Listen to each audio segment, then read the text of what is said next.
देखिए, कई बार लोग ऐसा सोचते हैं कि महंगाई क्यों हो जाता है किसी भी चीज़ का। लोग ये भी सोचते हैं कि जब महंगाई हो जाता है तो गवर्नमेंट ज़्यादा मात्रा में पैसा छाप करके लोगों का ये सारे प्रॉब्लम सॉल्व क्यों नहीं करते हैं।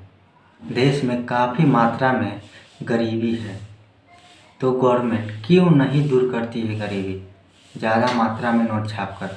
क्योंकि जब भारत में आरबीआई बैंक है जो काफ़ी संख्या में नोट छाप कर एक साथ गरीबी दूर कर सकती है, लेकिन ऐसा नहीं करती है। क्यों?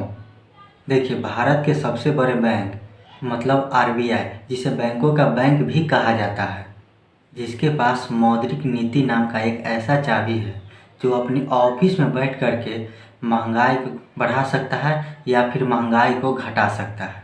मौद्रिक नीति बनाने का अधिकार सिर्फ आरबीआई के पास है। देखिए, आरबीआई के पास इतनी समझदारी है कि वो ज़्यादा मात्रा में नोट छाप कर गरीबी या फिर महंगाई को दूर नहीं किया जा सकता है, और ये संभव भी नहीं है। ऐसा एक बार वेनेजुएला ने किया था, जिससे उसकी अर्थव्यवस्था पूरी तरह से ध्वस्त हो गया था और चीज़ों का जो रेट है वो काफ़ी मात्रा में बढ़ गया था। न जाने कई हज़ार गुना ज़्यादा बढ़ गया था। एक पेन का दाम भी लाखों रुपया तक चला गया था। लोग थैले भर भर के पैसा लेकर के शॉपिंग कर रहे थे कैश में। नोट छाप कर गरीबी दूर करना मतलब एक तरह का आत्महत्या कर लेना है। इससे देश की पूरी अर्थव्यवस्था ध्वस्त हो जाएगी और समझिए कि सारे चीज़ों का दाम आसमान छूने लगेगी। आरबीआई इस नोट पर काबू पाने के लिए मौद्रिक नीति को अपनाती है, जिससे बैंकों पर नैतिक दबाव बनाकर महंगाई को काबू करने में मदद मिल सके। देखिए, जब भी महंगाई बढ़ने लगता है तो आरबीआई कमर्शियल बैंकों का रेपो रेट बढ़ा देता है। आरबीआई बैंकों से कहती है कि लोगों को काफ़ी कम से कम संख्या में या कम से कम छोटी से छोटी रकम में लोगों को लोन दो या फिर ना दो।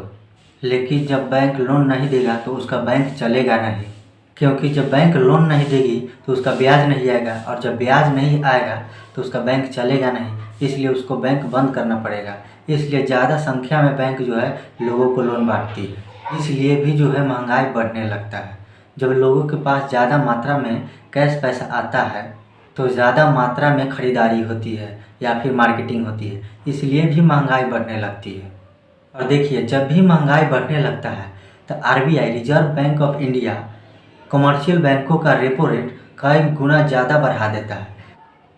क्योंकि जब आरबीआई कमर्शियल छोटे बैंकों को ज़्यादा ब्याज पर पैसा देगी तो छोटे बैंकों भी लोगों को लोन ज़्यादा इंटरेस्ट पर देगी, और लोग ज़्यादा इंटरेस्ट पर लोन नहीं लेंगे, जिससे क्या होगा कि लोगों के पास ज़्यादा मात्रा में पैसा नहीं जाएगी, और ज़्यादा मात्रा में अगर पैसा नहीं जाएगी तो वो ज़्यादा मात्रा में खर्चा भी नहीं करेंगे, जो महंगाई के रोकने का सबसे अचूक उपाय है।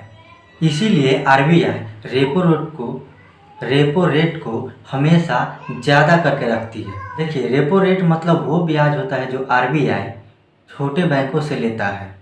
जब लॉकडाउन ख़त्म हुआ तो गवर्नमेंट ने आरबीआई से बोला कि रेपो रेट को डाउन कर देने के लिए। इससे लोगों के बीच ज़्यादा मात्रा में पैसा जाएगी और अपनी अर्थव्यवस्था को फिर से सड़क पर या फिर अपनी जगह पर ला सकेगी। महंगाई को घटने या फिर बढ़ने में रेपो रेट का अहम भूमिका होता है। इसलिए ज़्यादा मात्रा में पैसा को छाप कर किसी भी देश में महंगाई या फिर गरीबी को दूर नहीं किया जा सकता है। यह संभव नहीं है। This is not possible. अगर ऐसा करने की कोशिश की जाए तो देश की अर्थव्यवस्था पूरी तरह से तहस नहस हो जाएगी और देश की अर्थव्यवस्था सड़क पर आ जाएगी और महंगाई और भी ज़्यादा बढ़ जाएगी। आई होप कि ये वीडियो आपको अच्छी तरह से समझ में आई होगी।